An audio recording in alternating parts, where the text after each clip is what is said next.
Hey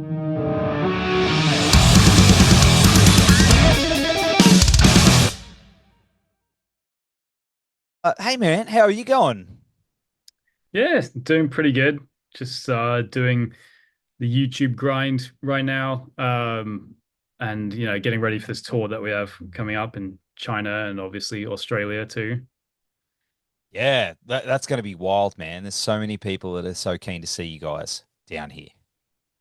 I hope so. I mean, yeah, the Europe tour was great. We sold out quite a few of the venues and everyone seemed to really enjoy it. And I'm hoping it'll be a similar experience in Australia.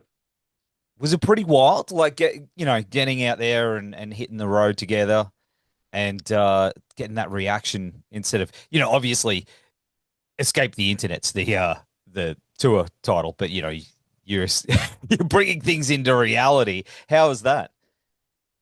It's great. I mean, yeah, it's a little bit strange at first, especially since a lot of these songs we had never played live before. Um, so there's always just that little bit of a feeling of like, will this actually work live? Yeah. Um, and it did, which was kind of a relief at first. Um, but it's actually in a lot of ways more rewarding than doing the YouTube thing. You get to see everyone's reactions in real time. You get to actually connect with the fans in person rather than just reading and responding to comments and looking at view numbers and things like that. It's nice to actually see people's faces, see them reacting to the songs, and helping them out in the master classes and stuff like that. Is definitely um, in some ways more rewarding than YouTube. And is this your first time to Australia, personally? It's my first time playing, but I have visited just on holiday, uh, probably 10 years ago now. Okay, where did you go? Did you come up here to Queensland? Yes, yeah, I went to Sydney and Brisbane, and I did like some snorkeling. I tried to do some surfing. It didn't go particularly well, but I tried my best at least. Um, and I kind of went to the Blue Mountains, Mm. did a little bit of like nature walking around there. I found what I thought was a pretty big spider, but apparently it's just an average spider in Australia. They get pretty Yeah. big. Yeah, and not everyone surfs here, bro. That's fine. Like Okay. I can't surf. Like I go in the water, man. I look like a seal, on a board, and it just Yeah. sharks. That's why I don't do it. But It's hard. It's a lot harder than it looks. yes, yeah, you gotta have that balance. I can't even walk from here to the kitchen with balance. But of course, I believe you're calib you guys met up. I can't even. It's 6 o'clock in the morning here. Sorry, dude. I'm trying to speak Oh, English. no worries. Yeah. Calib- Collaboration is the word I'm trying to say. That came from a shred off battle between the two of you, right? Is that what made you know got you guys together? Yeah, the first time I'd seen Bernth's channel in the past, but the first time I had any sort of interaction with him was I just opened YouTube one day and I saw a video that was titled "My Problem with Charles Berthoud," and I was like, "What on earth is this?" And I went, it was Bernth, and I went and clicked on it, and he was explaining how he made a video where he did like a guitar with an octave down effect, so it Yeah. sounds like a bass. And everyone in the comments said like you've got to challenge Charles Berthoud to a battle. And so he did that. And yeah, we did this battle, which I think went pretty well. It was obviously all in good fun, but we pretended like we were worst enemies, as you do. Um, and kind of just went from there. We did some more collabs after that, and then finally actually did something in real life, probably at least a year after that. We went to Reunion Island and played some shows there, which I had never heard of until I played there, actually. Um, when I got an email from the venue there asking if we wanted to play. And I thought it might be a scam at first, like Fire Festival or something, but it actually turned out to be a real island near Madagascar. And that was our first ever show together. And then it went well. We decided to just make a whole tour from that. What was the moment that you were like, did you have a Step Brothers moment where it was like, did we just become best friends? Yep. Did you have that moment? um, I would say I feel like that moment was probably when we first kind of ran through the songs. We just ran through the songs like in the hotel in Reunion Island, Yeah. and it became really clear to me that Bernth had like practiced these songs to death. Like he had played them a million times and knew everything perfectly. Because the first time we ran through everything, it basically went perfectly. And I was like, oh wow, this is going to be so easy. which is um which is rare, you know. Most of the time when you play with someone for the first time, the first rehearsal might be a little shaky, like they probably don't know their parts like 100%, and then Yep. you've got to like go over some things, teach them some things. And I mean, it can be even worse than that. It can be like they haven't even listened to the songs. They might need to like learn everything there and then. But with Burnt, it was literally the opposite. It was like he knew everything perfectly, and we really didn't have to do very much work other than just like getting comfortable playing with each other. But that only took like two or three rehearsals, and then we were just ready to go. And the first show went really well. So yeah, I think that was the moment where I was like, oh, okay, yeah, this is something I could definitely see doing more of in the future. And what about like, do you try and when you're playing live, do you try and throw each other off? Do you try and like challenge each other, to push each other that little bit further musically? Do you try and like surprise each other? um, Musically, I feel like not. We don't throw too many curveballs at each other. Um, but I will say I do sometimes throw some curveballs at him when we're doing like the banter in between songs. Mm. Like sometimes because we have this little like joke where we act like we think our instrument is superior to the other person's instrument. Like I'll joke that Burnt secretly wants to play bass, and because he knows that it's actually the better instrument. And sometimes I'll like take that joke a little bit further than he's expecting, and it'll catch him off guard. Um, but other than that, no, we don't try to like throw too many surprises at each other. Yeah. Well, you're also taking the Omnific out with you as well. Yeah. Rad dudes, rad band. I've seen them play live before, and they are incredible. Yeah, Do you they're know awesome. them? Have you heard them Yes. before? Yeah. So yeah, I actually it was my idea to bring them on the tour because I'm based in Boston, and they played a show in Boston a couple of years ago, Ah, and they asked me to play a guest solo during their set, which I did. And I met them there. We like went out for dinner and drinks afterwards. I got to know them, and I've listened to their music for a long time, probably, like the last few years.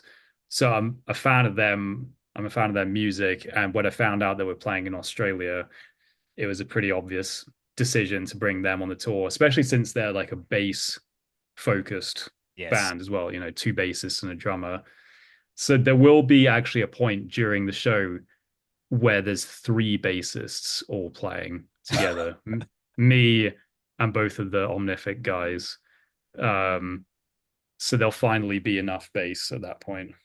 So like it'll be like Spinal Tap on the bass, and they just keep bringing bass players out. Is that what the plan is? Kind of like that. Where Yeah, kind of, yeah. But like the 2025 version, version. yeah. I think the world would end. But of course, Yeah. some of these shows are all ages, which I think is super important for that next generation of players that are coming up. Because a lot of kids they don't get to go and see. their heroes play live. You know what I mean? It's always all over 18s, and it's like they miss out, which I think this is Yeah. really cool. Is that important for you for that younger generation to come and see you guys and talk to you and do that kind of thing? Yeah, definitely. I mean, ideally, I would love for all of our shows to be all ages. Um, I mean, maybe like 10-year-olds should come with parents or something, but that goes for pretty much anything. Yes. Um, but yeah, I mean, I know that we have a lot of fans who are under 18, and my first concert, you know, like rock concert was Bullet for My Valentine when I was like 13. And that was a pretty huge moment. And actually, probably one of the biggest moments in my musical life was when I saw Metallica when I was like, again, 13, 14 at Download Festival. And if I hadn't had these sorts of moments, I might not have had that like epiphany of I love being I want to be a rock metal musician. I want to do this professionally. So I think, yeah, it's very important for people under 18 to be able to come in. And I think it's only one of the shows that's 18 plus. I can't Okay. remember actually. Or they might be all ages, all of them actually. I thought there was one that was 18 plus, Hmm. but at least two of them I think are all ages. So I'm happy about that. Yeah, that's awesome. Who took you to those shows? Was that like a family, or was that did you just go Uh, solo? Or the Bullet for My Valentine one was just with my friends, but Download Festival was it was actually all the mums. So it was like me and my friends and the mums kind of like took us, um, which was really funny for them because they're not into metal at all. But the funny thing is, like, people at metal festivals are actually really friendly most of the time, which I think is like kind of a common misconception from people who are like outside of the metal world. They see all the like tattoos and piercings and everything and assume that metal people are pretty like, hardcore and unfriendly. But they were treated so nicely at Download, and like everyone thought they were the coolest mums ever for taking us. that's so cool. Yeah. That's awesome. Yeah. Hey, but look at you now. They must be so proud. Yeah, I think so. Yeah, absolutely, man. That's so cool. Hey, you got to start. It's got to start somewhere. But there's a million shredders out there, and while there's some really incredible players, I think some of them lean too much into the technical ability, and they lose a little bit of the emotion behind it. Like, yeah, I guess Eddie Van Halen. I know you're a bass player, but is an example.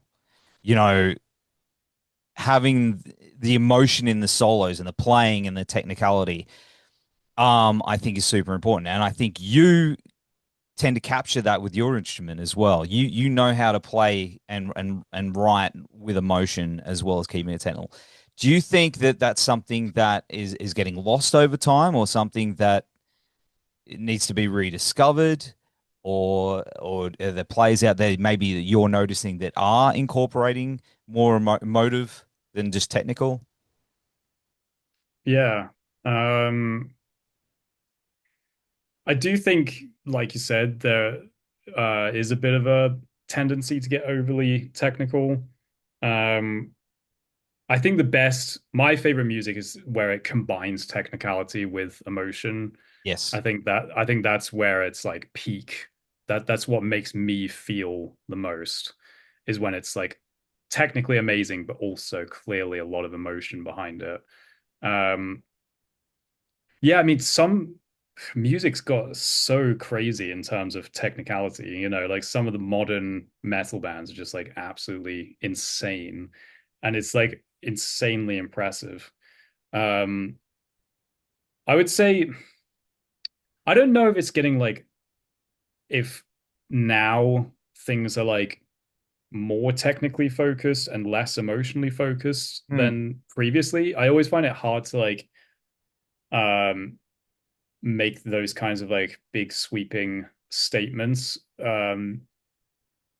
but I do feel like there are a lot of bands who I'm not going to name any names, but there are definitely bands where I listen to them and I'm like, wow, this is insanely impressive, but it doesn't really make me feel too much. Um, I don't know. I wonder if we're kind of like reaching the limit of how technical stuff can get because there are just some songs that I can't even imagine it getting much faster than that. And I don't know if anyone would want it to get any faster or more complex. Um, but in terms of players who are putting emotion behind their music as well as being technical, um, I mean, um, this isn't in the metal world, but like Matteo Mancuso on guitar, Mm. um, Vincent Garcia on bass. I don't know if you know him. He's an amazing funk bassist. Um, I mean, actually, the guys that we're doing this tour with, the Omnific and also Bernth, they're both players and bands who really put a lot of emotion behind their music, but are clearly insanely technically skilled as well. Yes. So there are definitely players who are doing it. Um, but I think, like you said, there are also quite a few that maybe are just focusing a lot on the technical side of things. And for me, I'm not feeling the emotion quite as much as I would personally like. Yeah. Yeah, no, I definitely agree. I want stuff that's going to make the hair stand on the back of my arms when I stand there in the crowd and I see it, and then they hits. Devin Townsend does that for me. Like Okay. every time I see Devin live, he's just plays with so much emotion that it's like that goosebumps, man. That's the feeling you want to, then next minute you're like crying and you're like, why? Because, it makes you feel something and it's still technical. Um, Exactly. yeah, yeah. Of course, one thing I was going to ask you is, do you have any bucket list collabs? Is there anyone that you guys want to jam with or maybe create with? Um, I just actually checked off a bucket list collab. So Victor Really? Wooten. Yeah, do you know Victor Wooten? Yeah. Holy shit. Yeah. Yeah. So I just jammed with him and also taught at his like music camp in Tennessee, which was amazing because he is and was and has always been basically my biggest inspiration on bass. So that was a pretty crazy moment, which I was really happy about. Um, Victor Wooten, yeah, so that was a big one. In terms of others, I mean, it would be amazing to do something with Metallica because they're really the band that got me into music in general. Um, so Metallica would be a lot of fun. Um, Never know. yeah, I mean, and it's like some modern bands too. It'd be really fun to do something with like Animals as leaders or Polyphia, um, those sorts of bands too. That'd be great. Man, put that Metallica call out. They're I'll good try. dudes. Yeah, man. Yeah. Man, I I have a Rob's a friend good dude. who's like their absolute biggest fan. He listens to them. He sees them live like every time they're playing near him. So maybe I'll try and ask them if they'll let me and him go backstage as like because I'm gonna watch them for his bachelor party actually. Oh, So wow. maybe I can like convince them that this would be the best bachelor party present ever. Man, that'd be pretty cool. Yeah. Probably. That'd be amazing. Talking about Victor Wooten, I think he's touring here next year. I thought I saw something this morning. Oh, maybe. I thought Yeah, I and saw actually something. I heard Yeah. Metallica are going to be in Australia while we're there actually. Oh, really? Oh, yeah, they are too. Yeah, they Yeah. are. Yeah, yeah. Man, this year down here is crazy. We're getting Yeah. spoiled. Like you guys coming down, Metallica, Stephen Wilson's here as well. Like, all the yeah, it's all happening. It's all happening down here, Yeah. which is pretty It's the exciting. place to be. Yeah, man. Yeah. Are you gonna like try and get out and about? You boys gonna go on some adventures? Yeah, I think I think we have a few days before the first show.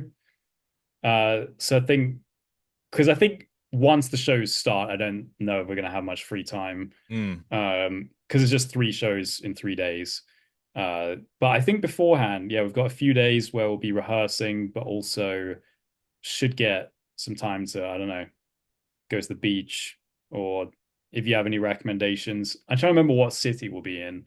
I think we start in Melbourne. Okay. Melbourne's cool. Melbourne's cool. I was going to say, if you're up this way, come to the Gold Coast because we've got the beaches, we've got the mountains, we've got the theme parks, we've got all the fun stuff. You know, Nice. but Melbourne's cool. I like Melbourne. It's a good time. All I right. get lost in Melbourne. Every time I go there, I get lost. But but man, it's been really cool hanging out with you. Thanks so much for taking the time to chat on the show. We're gonna have all the links down here and on the website. Brother, mate, enjoy the rest of the year, and we'll see you very soon. Of course. Yeah, thanks so much for having me. And yeah, see you hopefully in a few months. Yeah, man, absolutely, and get that Metallica bachelor party going. That'll be Yes. wild, man. I hope it happens. Don't leave him tied to a pole in a Metallica shirt the next morning, hungover, and you know. Although Yeah. it could be funny, you know. Anyway, He'd be happy with it. yeah. I got hazed by Lars. Anyway. Hey, have a good one, brother. Take care. Yeah, you too. See you, Thanks. man.